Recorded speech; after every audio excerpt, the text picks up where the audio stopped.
un'area assolutamente di disagio per quanto riguarda noi del centrodestra, perché sicuramente non eravamo d'accordo con il governo prima, figuriamoci con questo governo che si sta formando. È questa l'aria che tira a Roma per il centrodestra veneto e trevigiano. A confermarlo l'onorevole Raffaele Barato, appena tornato dall'ultimo vertice di ieri mattina con Berlusconi prima del passaggio al Quirinale. C'è il problema dell'IVA, del scatto dell'IVA, che se succedesse quello sarebbe davvero una catastrofe. Credo che ognuno bisogna che sia responsabili, perché la politica non deve dimostrare ancora una volta il peggio di se stessa. Un ribaltone che secondo Barato ha avuto il pregio di riaccendere la questione settentrionale, con l'imprenditoria del nord più che mai preoccupata per un governo dichiaratamente sbilanciato verso il sud e un popolo che vede allontanarsi l'obiettivo dichiarato da un referendum. L'autonomia avevamo da sempre la consapevolezza che la partita era difficile.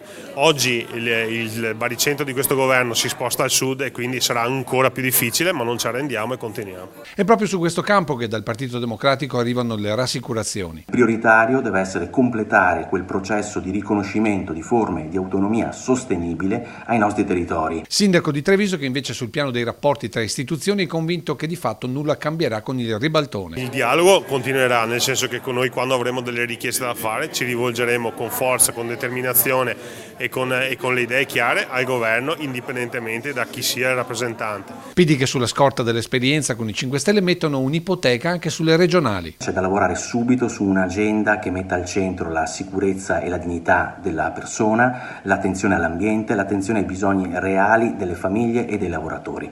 Se da parte dei 5 Stelle c'è una chiara condivisione di queste premesse, allora da parte nostra non c'è nessun problema a ragionare di alleanze politiche anche in vista delle elezioni amministrative regionali della prossima primavera. Chi invece punta ad arrivare il prima possibile anche a furor di popolo alle elezioni sono i Fratelli d'Italia. Per sabato è prevista una manifestazione di Fratelli d'Italia. La nostra manifestazione sarà una manifestazione dura, una manifestazione forte, una manifestazione che vuole appunto coinvolgere tutte quelle persone che vogliono dire di no a questo governo Papocchio, a questo governo che unisce due forze politiche che si sono sempre odiate, che si sono sempre contestate e che oggi per la ricerca di mantenere delle poltrone per alcune persone che non sarebbero più elette nel Parlamento italiano hanno trovato una forma o troveranno una forma di governo comune.